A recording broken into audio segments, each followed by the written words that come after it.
PlayStation 4. PlayStation 5 is, I guess, out soon, and I almost couldn't care less. And to be honest, I didn't really care about the launch when the PS4 launched. It's not like I was going to buy one on launch day. And, you know, it's pretty obvious I bought the slim model when it became available with Uncharted 4. So, fairly late in the PlayStation 4 life. And I had a lot of games to catch up on. You get a lot of games that are, you know, now on clearance or have been reduced in price. And there's still a lot of these games that I haven't played yet. So why would I feel the need to move on to buy the next little box that plays video games, you know? People spending $1,000 Canadian to buy a box that plays video games. It's ridiculous. Anyways, this is my PlayStation 4. Again, it's the Slim. Came with Uncharted 4. Only real complaint with it is it's only the 500 gigabyte model. It's not the 1 terabyte model. Most of them, I think, were already 1 terabyte by the time this bundle came out, so I'm not sure why they even bothered with the 500 gigabyte one still, but I mainly wanted it for Uncharted 4 at the time, so it came with Uncharted 4, which was a pleasant surprise. I wasn't sure if it was going to be just pre-installed on the hard drive or a download key included, but no, it's actually got the physical version in the box, so that was nice. That was the first game that I played on the PlayStation 4, and the first game that I beat on the PlayStation 4, and I enjoyed it. I liked really all the Uncharted games.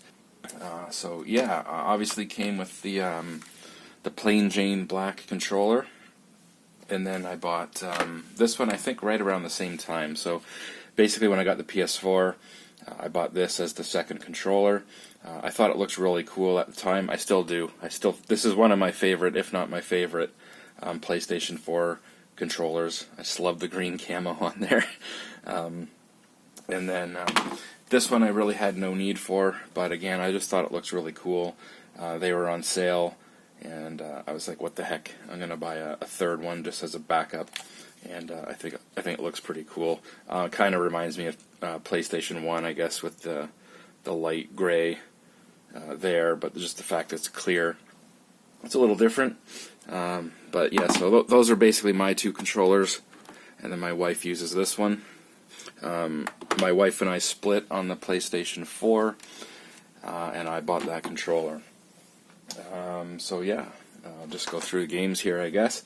This video is as much for me as it is for you guys. I need to go through all my games and remind myself which ones I haven't played yet. There's actually a lot of PlayStation 4 games here that I haven't played yet, that I want to play, and so the PlayStation 4 is going to do me for quite a while before I even feel the need. You know, I don't play video games as much as some people do.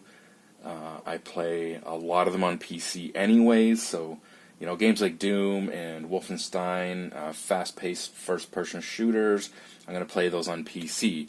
Games like Resident Evil 2 Remake, I played on PC. Now, that's one I could play either way, but I got that on PC. So, third-person games, I tend to not mind playing on console, but a first-person shooter, I'm definitely going to play on PC. Racing games, I would prefer to play on console. So, I got my preferences there, but, you know, between what little gaming I do, you know, some of it is retro gaming, some of it is on PC, and so this doesn't get a ton of use, is my point, but it does get use. It does get played. It doesn't get played a lot, and so I don't know what my point was there. I guess some of these games I haven't played yet, and I'm sort of going through them all to remind myself which ones haven't been played yet. So I guess with Uncharted, I got Uncharted Lost Legacy. Again, this was really cheap. I think it was like $20 or something last year.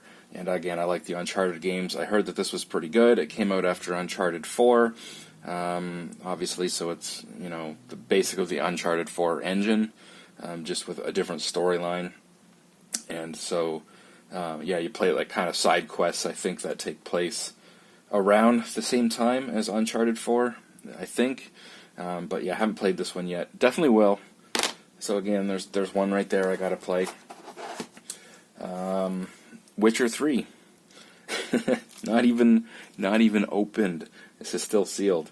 I bought this years ago for my wife for Christmas, and there you go. Never even got opened. Honestly, it's not really her type of game, this kind of violent action, but it has a lot of RPG elements, and so it's considered by a lot of people to be an RPG. It won a lot of like Best RPG of the Year awards, and so that was why I got it for her. I thought maybe she'll play it, maybe I'll play it, and maybe I still will someday. Spyro Reignited Trilogy. Again, bought this when it was like $25, and yeah, I beat the first one on here. So, and actually, I really liked it. So I've never played the Spyro games before, other than like a demo on PlayStation 1. So back in the day, you had those like PlayStation Underground magazines, and they would come with demo discs. And one of them had a demo for Spyro the Dragon. And I mean, I always liked it. It's just a game I never owned.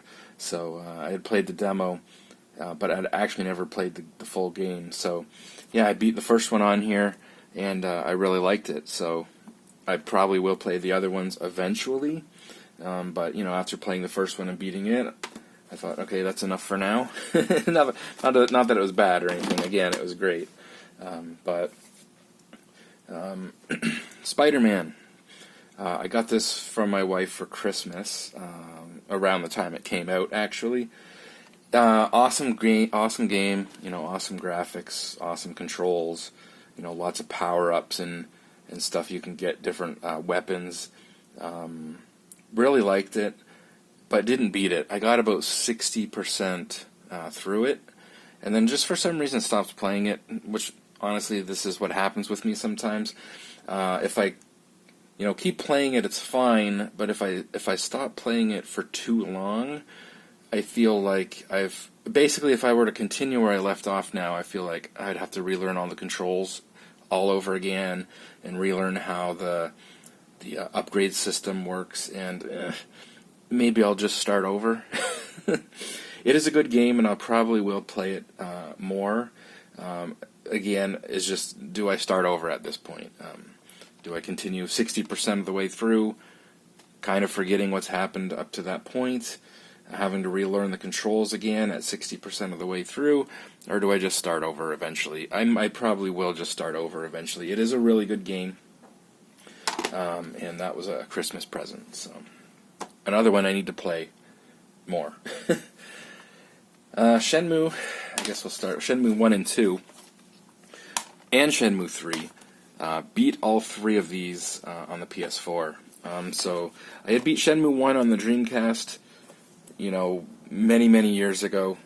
And then that was about it. I had, started to play Shenmue 2 on Xbox back in the day when it came out on Xbox, but didn't really get into it for some reason. And so, yeah, I beat Shenmue 1 on here again. Beat Shenmue 2 for the first time on here, and then beat Shenmue 3. I love Shenmue 1 and 2. Shenmue 3 was okay. You've seen my video on it. I beat it, so obviously I liked it somewhat, but certainly things about it I didn't like either, especially compared to the first two. But nonetheless, beat all those on here. God of War. Another one I was going to say hasn't been opened yet, but it has. For some reason I took the wrapper off it, but haven't actually played this one yet. Again, it was cheap. It was like $20-25. So a lot of these games I was buying when they were cheap. And, this game looks awesome, and I probably will play it eventually. So again, I'm in no rush to get the next greatest thing. Who knows how long it's going to be by the time I even play this. And I mean, obviously it's a great game. and again, I probably will play it eventually. Gran Turismo Sport. Again, it was super cheap, $25. Haven't really got into it, to be honest. And I liked the Gran Turismo games. I played a lot of Gran Turismo 1 and 2 on the original PlayStation. I played a lot of Gran Turismo 4 on the PlayStation 2. But after that, I've never really owned a Gran Turismo game. So this is like the first Gran Turismo game I bought in a long time. So I probably will play it eventually, but for some reason, I don't know if I've even started this one. So, I can't remember. Sorry. Star Ocean. This is, I don't know, my wife got this from somewhere. It looks like it's used.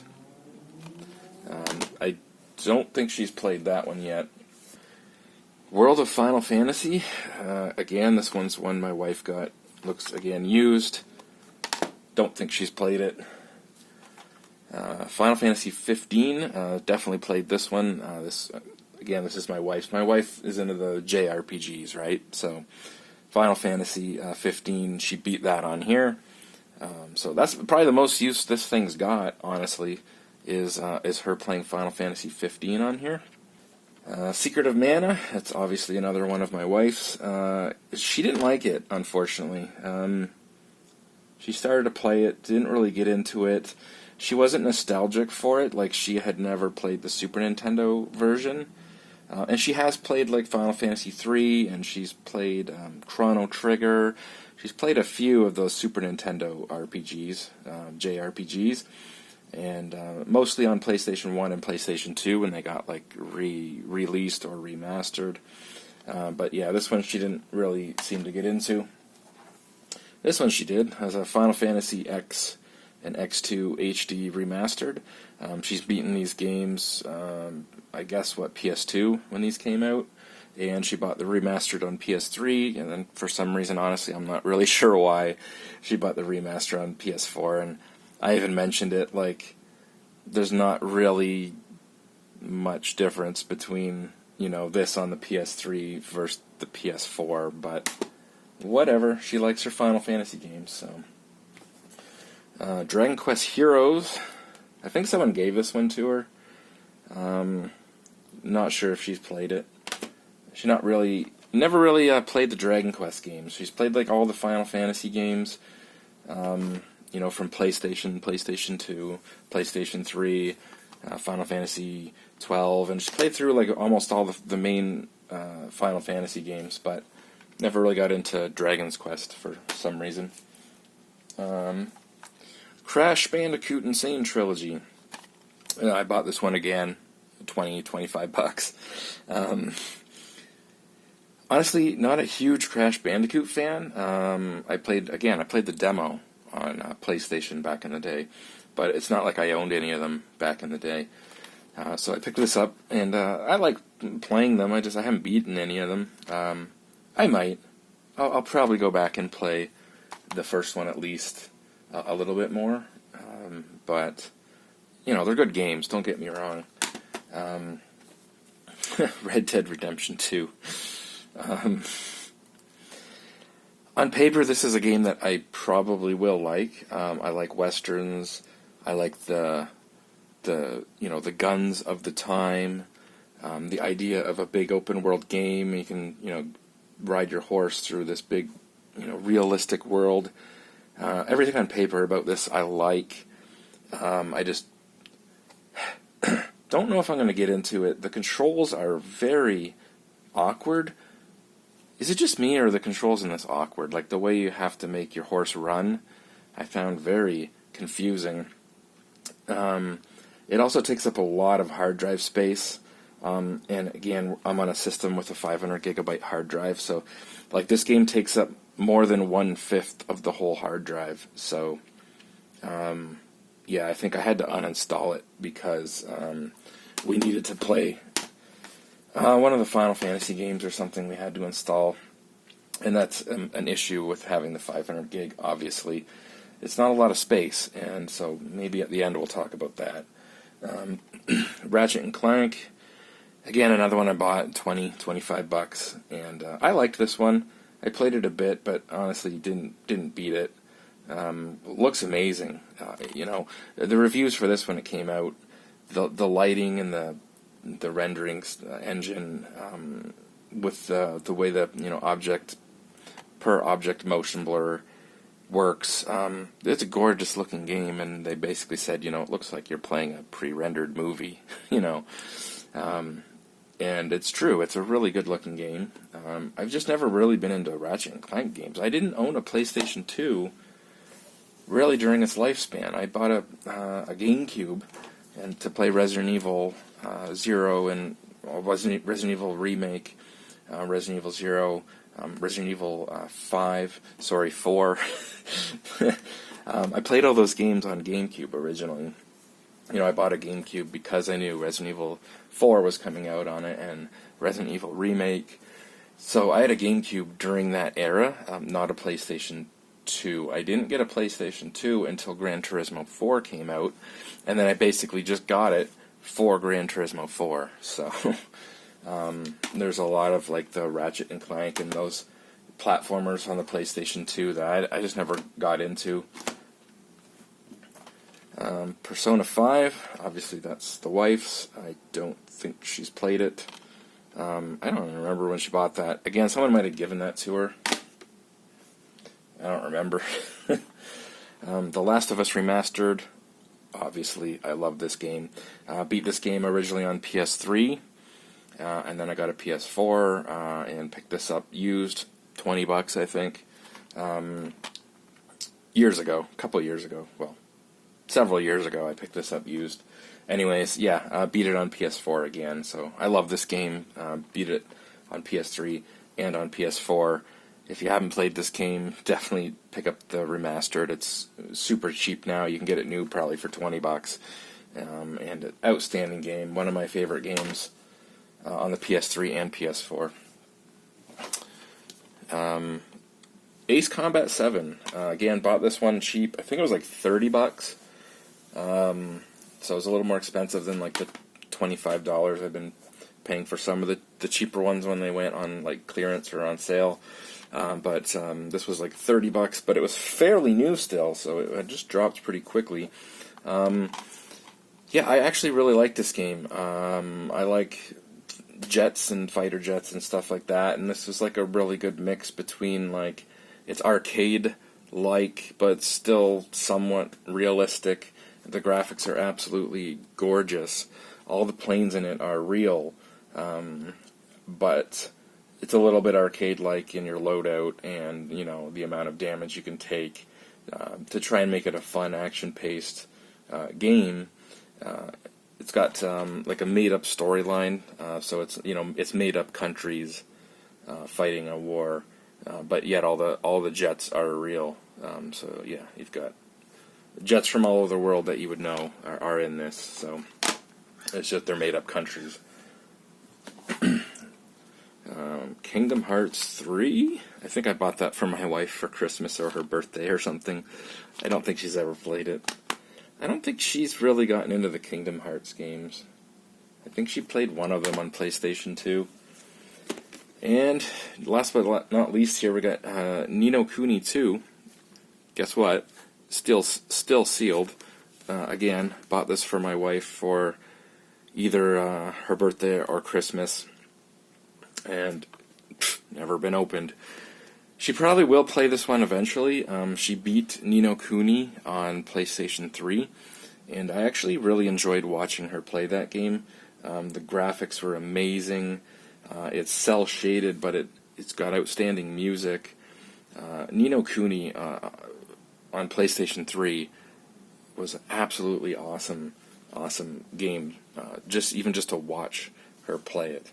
This one's a little bit different. They did change the combat system quite a bit, if I recall. But I don't know.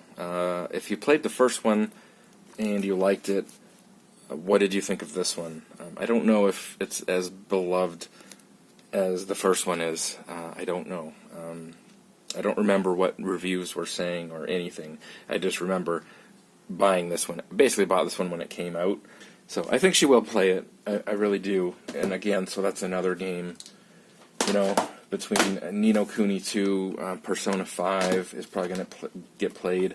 I'm probably going to play more Crash, Bandicoot,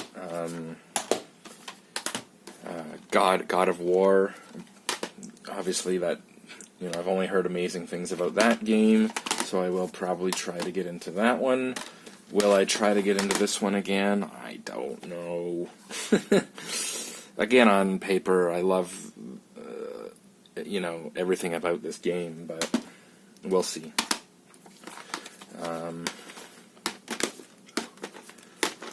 Spider-Man. I'll probably play Spider-Man again. I don't know if I had to uninstall that one to make room. Again, Gran Turismo. Probably uninstalled that one to make room. This one says it's 60 gigabytes minimum. Spider-Man was what, 100? Oh no, only 45 gigabytes. Okay, I would have thought that one would be more. Again, might play the other Spyro games, but I did beat Spyro 1 on there. Might play The Witcher 3 at some point. I'm definitely going to play this one. So there's still some games here that I've never played and need to play. So, yeah, it's still going to get use. It's definitely still going to get use. As for the 500 gig hard drive, it's maybe kind of late for me to bother addressing this, but I mean, for my usage of this thing, you know, 500 gigs for what few games I still need to play on this eventually. Not all at the same time. 500 gigs might be fine, but I mean, I have thought about putting a 1 terabyte SSD in this thing.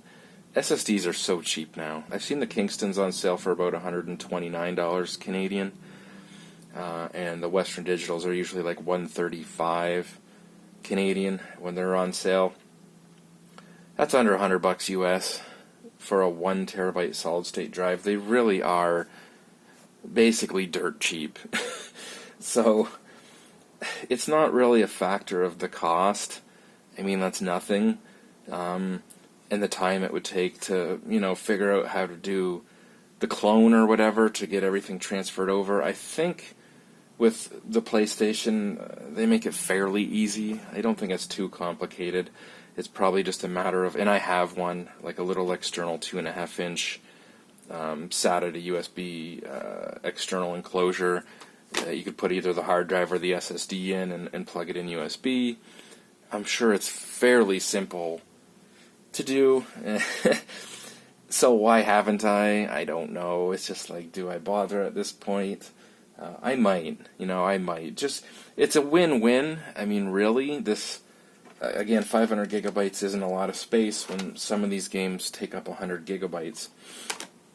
And, you know, obviously the operating system and what's already on there, it's not like 500 gigabytes is free. It's obviously less than that by the time it's, you know, the operating system is on there. So yeah, it would be nice to have a 1 terabyte system instead. And obviously it's going to speed up load times as well. So that's, like I said, it's win-win. You're going to get more storage and faster load times, and it's only going to cost you like under $100 US. Really, anyone who plays their PlayStation 4 still should consider it, for sure. And I might. We'll see. If I do, I'll make a quick video. We'll see how easy it is to do, and obviously we'll test load times. It definitely makes a difference. Maybe not as much of a difference as you might think on paper, or if you're used to on a PC going from a hard drive to an SSD. But it definitely makes a noticeable difference. I mean, in some cases your load times are basically cut in half. So, you know, in this case 500 gigs is barely enough, arguably. It really should have a 1 terabyte. And again, if you can put a 1 terabyte in there and speed up your load times, I would say do it. But yeah, I really like the PS4. I do. I like the controllers. The controllers, to me, are actually more comfortable than the PS3 controllers. They feel a little bit more sturdy, like they don't creak or twist as much in your hand. They just feel better built. They feel stronger, tougher, more durable, a little bit more comfortable, a little bit bigger. The angle of the handles is a little bit more ergonomic to how you reach the buttons on the face. The triggers are a little bit better placed for my hands. Anyways, I really like the PS4 controllers, and yeah, it's a great little system. The CPU obviously was underpowered, but it was the same CPU, basically the same CPU in the Xbox One, and so game developers had to deal with that. They had to program their games, knowing that they had an underpowered CPU. The CPU in this thing is the Jaguar cores from AMD. It jokingly is referred to as a tablet processor, and it basically is. It's a very low-powered processor on the CPU, and the GPU was decent for the time. I think it's equal to like a Radeon HD. Would be 7850, something like that. It's adequate. This thing, I got no issue with the graphics. In most games, run fine on it when the programmers know what they're doing. This is a prime example, only on the PlayStation 4. This game looks amazing. Absolutely amazing looking game. And to me, that's as good as graphics need to be. I don't need 4K. I don't need ray tracing. This is as good as they need to be. I played this game. I got no complaints with the graphics. Anyways, that's about it. See you guys later.